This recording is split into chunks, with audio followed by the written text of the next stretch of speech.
I think it's been long enough. It's time to put some respect on this remake's name.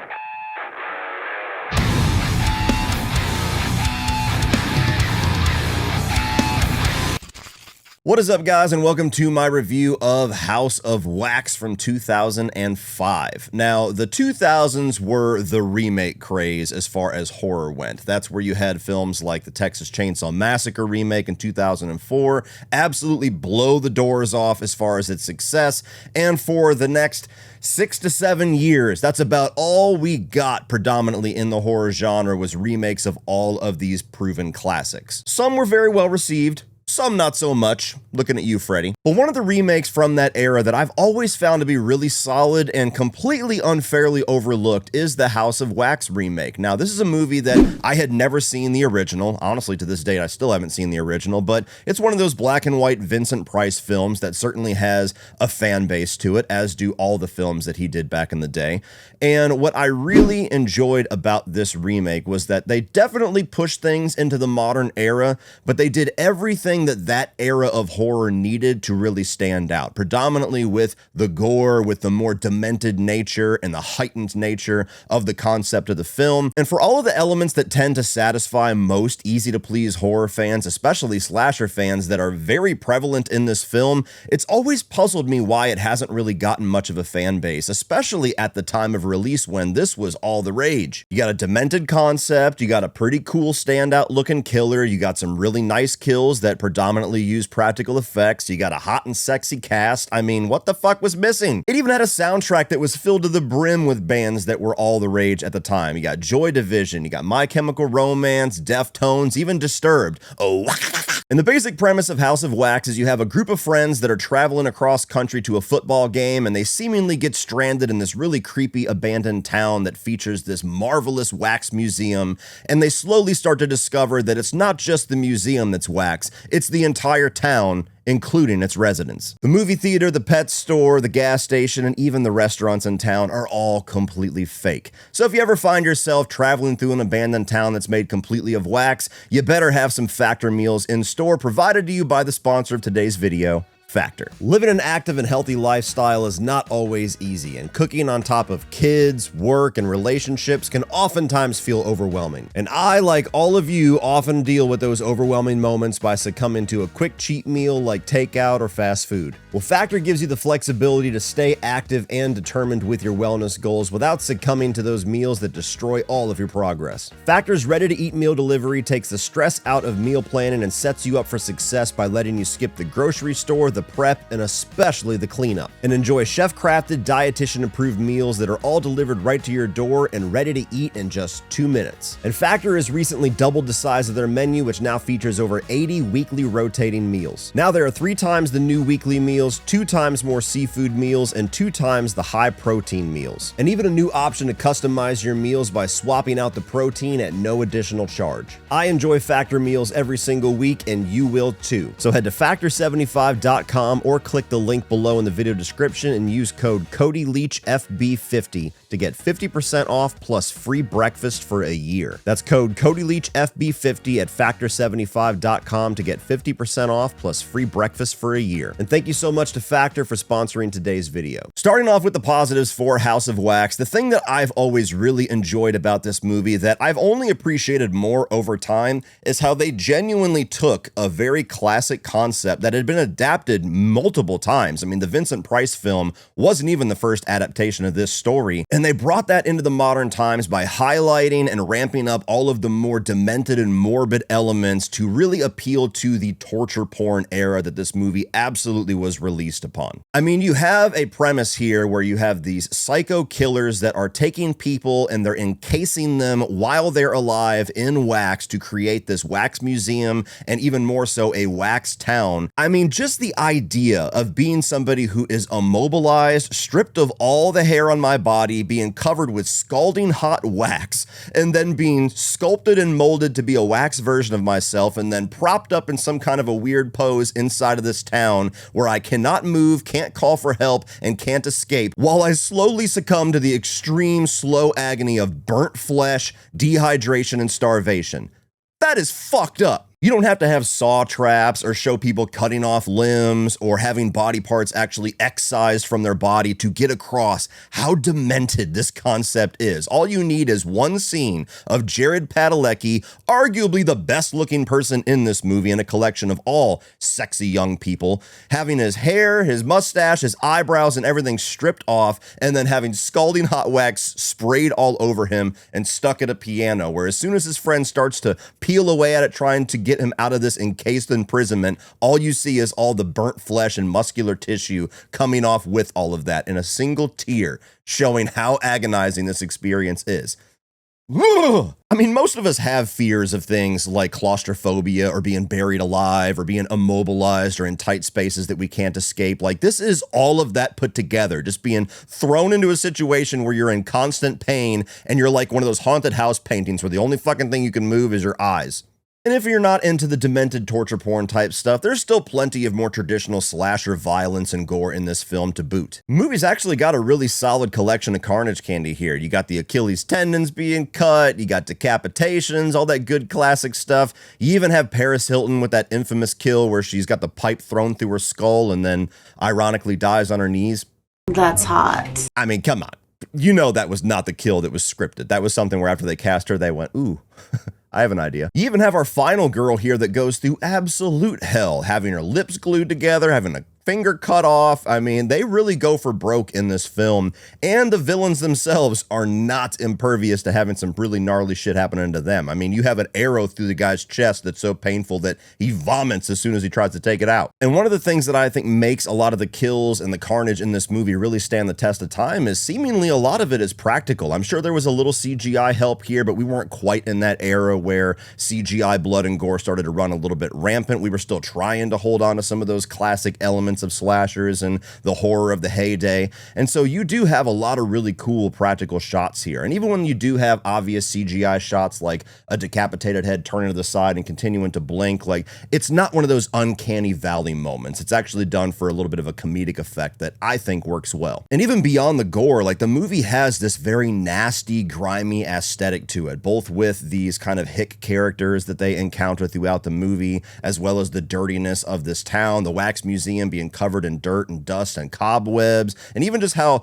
progressively these very good-looking humans start to become more and more disheveled and covered with grease and sweat and everything as they go through this demented hell of this town. I like the way that they have that almost Texas Chainsaw vibe going on here, and I think they do a good job at keeping that continuously ramping up throughout the film to really heighten how gross this concept is and how fucked up this town and its two inhabitants are. One of the best things that this movie has going for it that I never see it get the credit for is I think the production value and the set design in this film is incredible. I mean, you have a very ambitious concept here of an entire town that is made out of wax and animatronics and figurines, where they do a really cool thing with the way that they shoot it in certain sequences where you'll have actual real life actors stand in, and then later on you'll have the protagonist come back to the same area after they know everything is fake and they've clearly replaced them with animatronics and wax dolls. And so you have this really cool like visual dichotomy throughout the film that's slowly unveiled. But with the way that this wax museum is realized, where the walls and the tables and the stairs and everything are made out of wax, how they were able to just take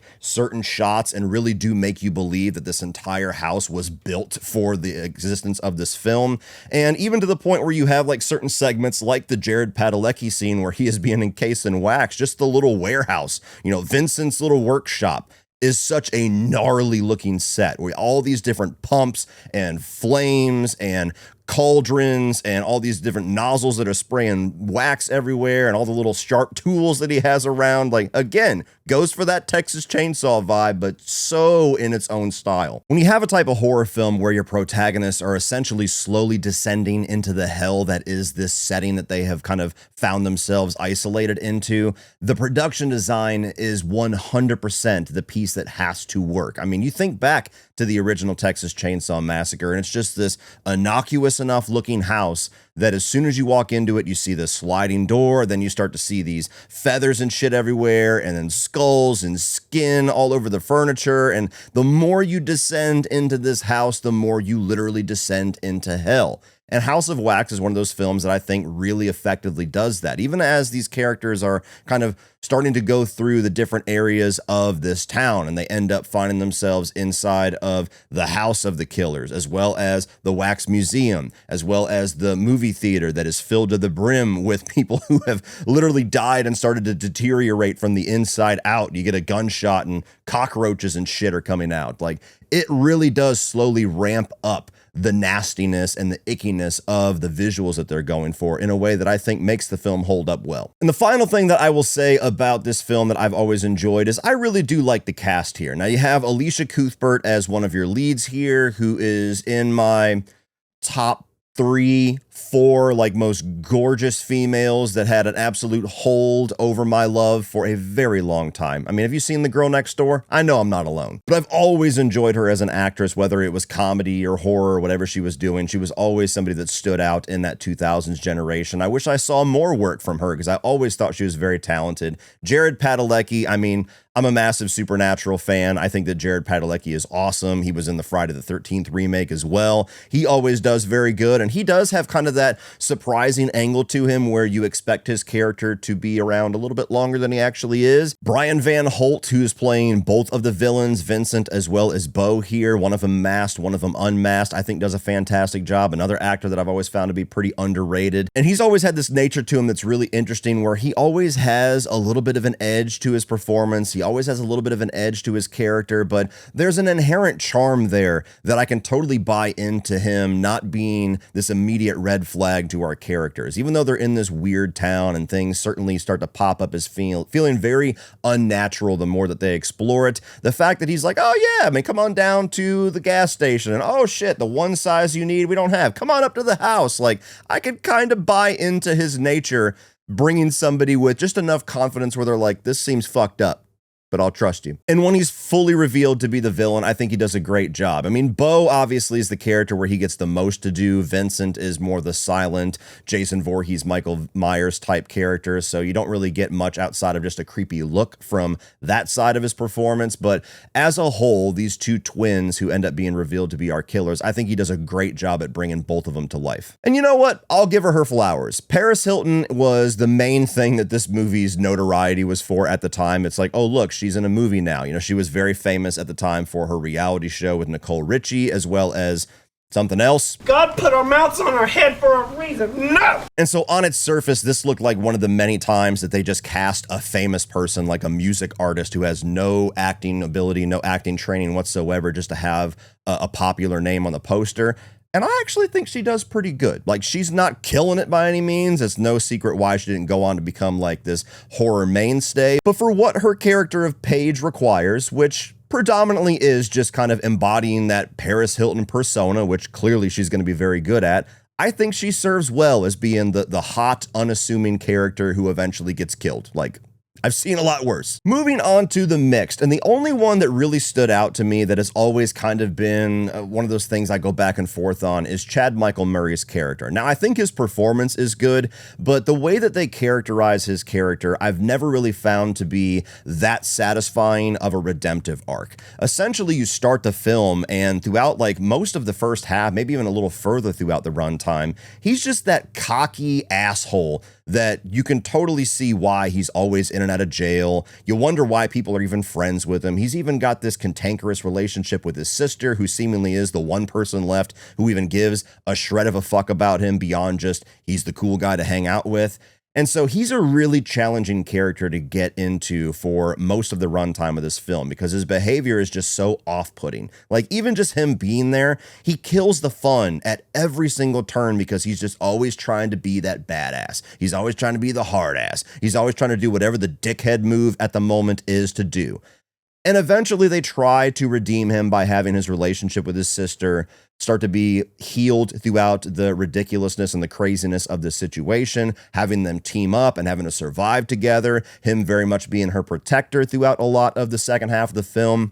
And I've just never really felt like that was enough. You know, I don't end the movie hating him, but I end the movie tolerating him. And I just wish they found a way to make him a little bit more humanized, that they found a way to make him a little bit more of a character that I root for beyond the fact of just, okay, yeah, he knows how to street fight somewhat, and he can use a crossbow, so he serves a purpose. I want him to serve more of a purpose than that. Even the way that they kind of set up this whole thematic thing where he calls himself the evil twin and Alicia Cuthbert is the good twin, which obviously has this mirror to Vincent and Bo, where one of them was the evil twin, the other one was very much like brought into this very fucked up darkness because of his evil twin. Like, even that feels so surface level and almost like lazy writing that doesn't do anything for me. So I like the fact that we get a character that can fight back. I like the fact that we have a character in a slasher film that can actually do significant damage over and over again to our very strong, very sadistic killers, because more times than not, it feels like everybody's cannon fodder and then the final girl, final guy just gets lucky at the end. And this is not one of those films, so I appreciate that angle of his character.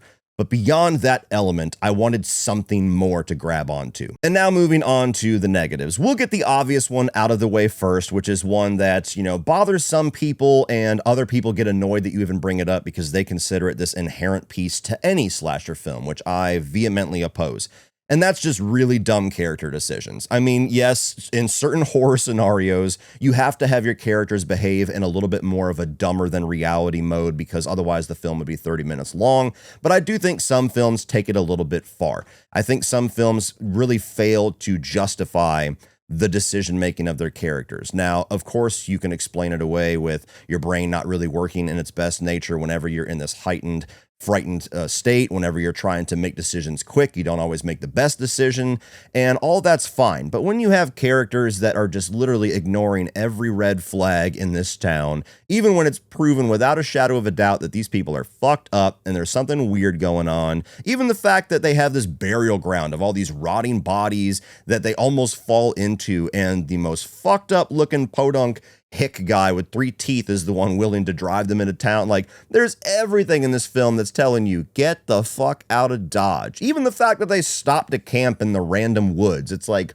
have you bitches never heard of a hotel? You look very well off. What the fuck are we doing? But even more so, like in the third act of the film, like when you're basically left with 2 characters who are trying to get out of this town, at some point the movie really stops having get out of the town be their objective, and they are just trying to figure out what's going on in this town. Like, they're trying to investigate shit, get deeper into these houses, and it just feels like, why are we doing this aside from the fact of we have a movie and we need to have a runtime going? Like, why would you not just immediately escape and go hide in the woods or just run until your fucking legs don't work anymore? So if you can get past that, which I absolutely can for the most part, it's a film that you can still enjoy all of the classic slasher horror elements to it. But it goes without saying, there's a lot of dumb shit these people do in this film to keep the concept moving for 90 minutes. Another negative for all of the kudos that I will give to the gore here and the practical sets and the set design, it does go kind of balls out CGI in the last 10 minutes whenever you have the House of Wax melting. Like, it's not very convincing, and they're doing this post-converted like melting effect on everything. It does kind of kill the realism that I think they did a great job at executing earlier on in the film, but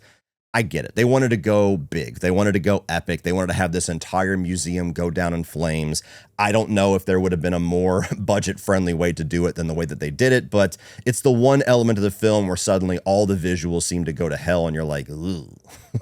Let's wrap this up quick. And the last negative that I'll give here is that the biggest missed opportunity that I've always kind of held against this film is that it tries to have these plot reveals and these plot twists at a couple points in the film that I never really felt were surprising or satisfying in any way. And to me, it kind of drags down the storytelling a little bit. Like, you have this opening, this cold opening of these 2 kids where one of them seems well behaved enough. He's sitting there kicking his feet, eating Cheerios. And then this fucked up maniacal kid is dragged in by the dad and they're strapping him down. He's got all these rubs and these scars on his wrists showing that they do this all the time. And then halfway through the film, they're like, hey, surprise, surprise, Bo is actually the one who is the crazy one. And it's like, well, no shit. Was that supposed to be a surprise? This dude's been fucked up for 30 minutes. I'm sorry, was I supposed to believe that the mute guy that wears the mask was the one pulling the strings the entire time? Bitch, I've seen Texas Chainsaw before. This ain't new. And then you have the final note that the film ends off on, which is supposed to be this little surprise that is very clear sequel bait. And it's one of the most uninspired, lazy examples of sequel bait that I've ever seen in my life. Only being rivaled by other films in this era, like the Friday the 13th remake, where it's just like, gotcha, Jason's still alive. put some effort into that shit. Like, there's a reason why it became a cliche and a trope that Scream made fun of. It's because most of the time it was just absolute bullshit. This is one of those examples where all throughout the film, you're told that Trudy and her husband had 2 kids. Every single time they're inside of the houses, there's only evidence of 2 kids. The opening of the film only shows 2 kids, but we need to, in case this is a really big hit, which unfortunately it wasn't, we need to leave something open for another film. So what do you get at the end of it? You get a fucking dispatch guy that goes, hey, we've just opened a folder and Trudy didn't just have 2 kids. She had 3. Get the fuck out of here with that, all right? Like, Damon Harriman is awesome. He's only continued to go on to do more and more awesome roles. He was just recently in Together in a really killer role, so having him be the villain in a House of Wax sequel probably would have worked out fine, but get the fuck out of here with that twist. Those are the elements that, as a horror fan and as a slasher fan, I get actively annoyed when it feels like it's an afterthought. Like, how long do you really have to think and go to the drawing board to come up with an idea to set that up better or to pay it off better? It just feels like a studio note after they've shot most of the film. It's like, hey, make sure you leave a tease in there. Well, fuck. Damon, sit on that goddamn truck. I got an idea. No. Try more. All in all, guys, I'm a big fan of this House of Wax remake. It is one of my favorite remakes from that era, which, you know, I do have a little bit of a reputation for being much more forgiving on those remakes in that era than most people, but what can I say? I like them. I have a good time with them. So this is one that I don't feel like gets brought up nearly enough for how successful it is at a lot of those classic slasher elements that us gore horrors really enjoy, and I think it's a shame because there could have been some nice franchise potential for this one, and maybe one day we'll get somebody that comes along and does an even more gnarly version of this one that I think there's still a lot more meat on the bone to pull from. So if you've never seen House of Wax, if you didn't give it a shot, it's a good movie to check out during spooky season. And I promise you, it is one of the more competent remakes of that era. So check it out and let me know what you think. Well, that's it for this one, guys. Be sure to check out Factor in the video description below. If you enjoyed this, want to see more, click over here for my 2025 new release reviews. I'm also going to put a tier list up here where I discussed a whole bunch of horror remakes, including this House of Wax movie. So see how it stacks up against all the others. Like, share, hit that subscribe button so you don't miss everything in the future. And as always, remember, opinions are like assholes, but that doesn't mean you have to be.